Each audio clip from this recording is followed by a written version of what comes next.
The Thomson Reuters Excellence Awards have been described as the ultimate form of recognition of the organization's customer excellence. The awards take place annually and they place the spotlight on excellence in business practice, partnerships, embracing technology, innovation, as well as students who are making headway in data science. Entries come from all over the continent, and according to the judges, the caliber of the entries improve each year. And each year, the judges are faced with choosing the best of the best. So what we tried to do was bring judges together from across the industry to really look at areas like, diversity, to make sure that we've got people, like we've got someone from CNBC Africa, we've got someone from the 30% Club, someone from PwC, someone from the City of Cape Town Innovation Hub. And so it's really a fantastic mix of people that we tried to bring together. And what we said is that we're going to judge people on the criteria of sort of how are they contributing back to society, how are they making economies better, how are they making companies better, how are they empowering Africa. And it was amazing, actually, the volume of entries and the quality of entries. It was a very, very hard decision to make. Well, I think it was very difficult because obviously, in the age of technology, it was, for me, coming from a baby boomer background and looking at all this amazing technology and the new ideas and the real thought process that went into creating those entries, it was very, very difficult.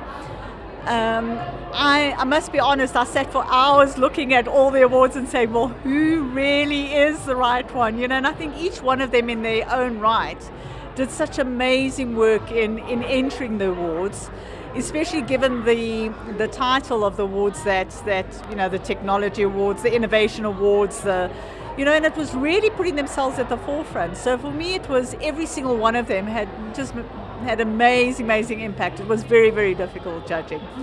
This year's finalists are cognizant of the role that technology can play in improving the services they provide to Africa's financial markets.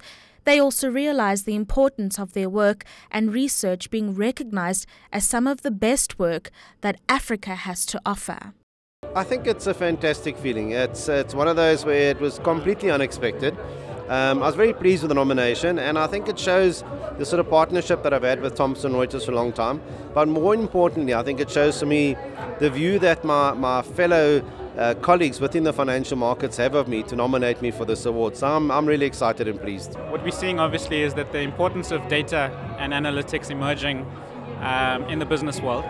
And so, if we look at that and we look at the fact that business partnerships are going to become more and more important, and if you look at the kind of, recent events in the press around how companies are looking at their partners and trying to understand risks in their supply base, across those three, we think there's quite an interesting, proposition to the market. So for us, being nominated is really exciting as Accenture Consulting. We see tremendous potential to help companies, address this topic of supplier risk and brand and protecting their brand in today's market. Well, it's a great honor to be nominated first off. I mean, Thomson Reuters being a firm within the transfer pricing field and then being nominated by that, and what I do is transfer pricing, it's a great honor and a privilege. I was honored for the Best Partner Award, and really what that means is Thomson Reuters and Grant Thornton, the firm I work for, together we managed to use transfer pricing, the tools that Thomson Reuters offers to price transactions cross-border to make sure the different tax authorities in those countries get their fair share of their tax. And then using the tools that Thomson Reuters has with Grant Thornton together and our client together, we're all just making sure everything is fair. I think it's great. I think a lot of guys in our industry, especially in IT and operations, they've done this job for years, or decades almost, and it's great that we give them the recognition, recognize their hard work. They can then really take that to heart and recognize the guys for some of that work they do. So. It's really exciting. I think it's a positive reflection of the thinking and thought leadership that exists in Eskom, and I think it points to a little bit of entrepreneurship.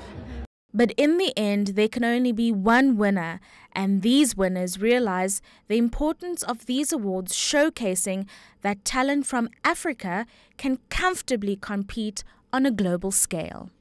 I'm here on behalf of Timothy Neil Hutchinson.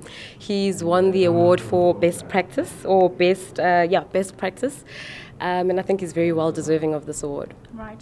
What would you say this award does for Standard Bank in terms of elevating its standing in a global platform in financial markets?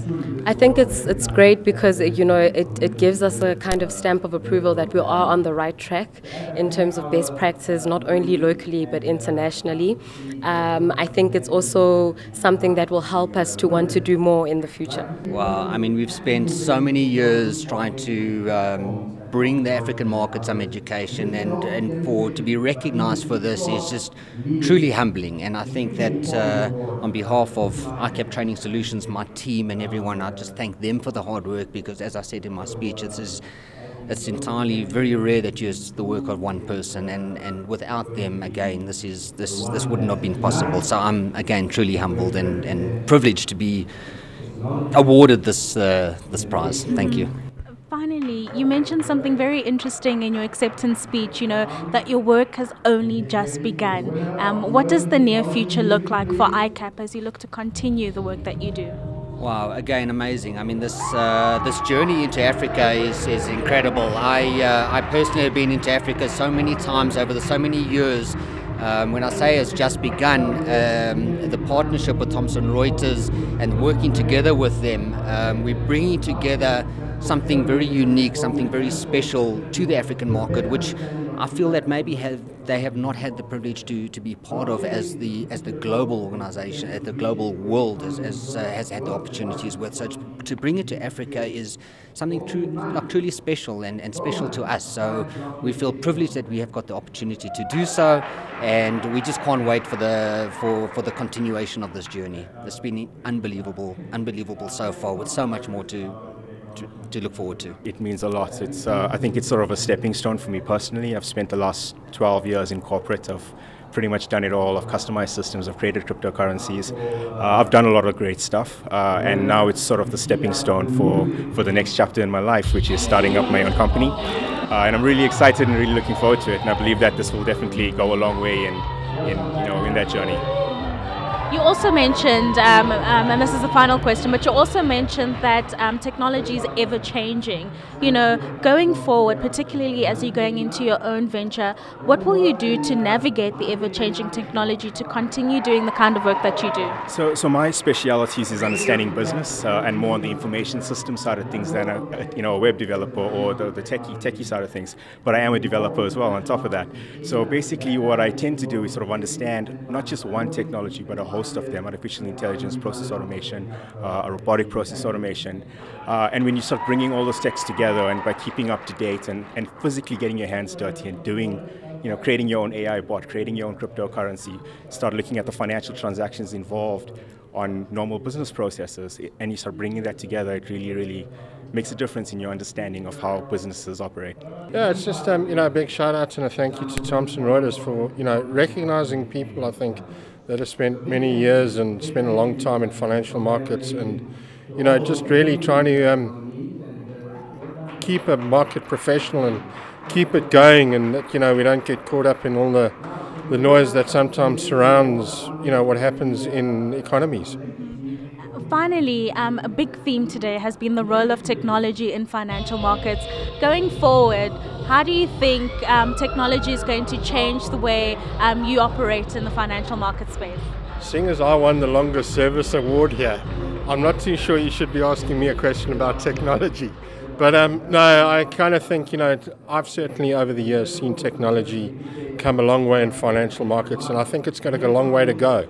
With the advent of dealing platforms coming along, with the commoditization and currencies now becoming part of exchanges, it's only onward and upward.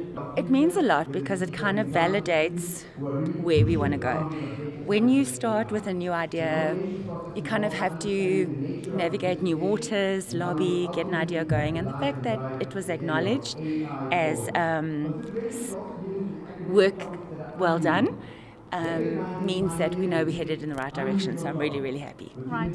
Now, in your acceptance speech, you spoke about disruption. And a lot of people, when they hear disruption, they think it's a negative thing. But what, in your thoughts, makes disruption the new world order for the coming years? Absolutely. I think it's one of two things. I think it's human nature. You either choose to not acknowledge something and put your head in the sand, or acknowledge that disruption is coming, and all signs are there. Much like seeing a tsunami in the distance, disruption is here. Disruption from robotics, disruption from machine learning, disruption in banking, disruption in transport, in the way we live. There's a new paradigm of thinking, and one of two things: either face it head on, accommodate it, be agile enough to evolve with it, or pretend it's not there, and in which case I think you'll be sucked under by the tsunami. So it's a very exciting time. And then finally, the importance of nominating your peers next year to getting this kind of recognition. For sure, absolutely. There's so many people doing a lot of work and they don't get the recognition they deserve. So absolutely, when that list is out, I'll be putting names down. It opens up doors, and it shows that people might not understand some of the work that we do, but they can recognize that it's very impactful in ways that we might not even understand yet. And for the future, because of big data, machine learning and AI, who knows what will happen in the future exactly. Right. Give me a little brief description of your project. My project is that I'm using machine learning to detect and mitigate radio frequency interference for the SKA, the Square Kilometer Array project, which is a project that is building the telescopes in Carnarvon in the Karoo. Yes. And I assume it includes big data. And so my final question to you is the importance of big data in projects like this, and also just in operating in the global economy. Okay. In the project, the SKA will be getting lots and lots and lots of data. So we can't have astronomers exactly sift through that data and remove RFI, which is radio frequency interference, because it signals that we don't want. So I'm using machine learning to sort of do that automatically and better understand that. And techniques like that can be used in the finance industry as well, in terms of maybe finding, in terms of credit risk, and maybe some transactions that might be not normal, and we'll be able to spot them. This is very humbling. This is great. Totally unexpected. Roy is a great guy, and I thought he's been around for the longest of time, so he'll be the one to win it. And I'm really, really humbled, and I'm really thankful to Reuters. And, day-to-day work, you wake up, it starts very early, finish very late at night. You need to kind of put in all hard work. No days are the same, right? You leave home and thinking one, and when you get to work, life is just different. So it's been really, really a great journey. And I hope the young people that come behind us, they're just going to take this market and make it better than what it is now. I wanted to ask you that as a final question about some of the faces you've seen around here. Do you think there's enough of a young group of talented people that are participating in Africa's financial market?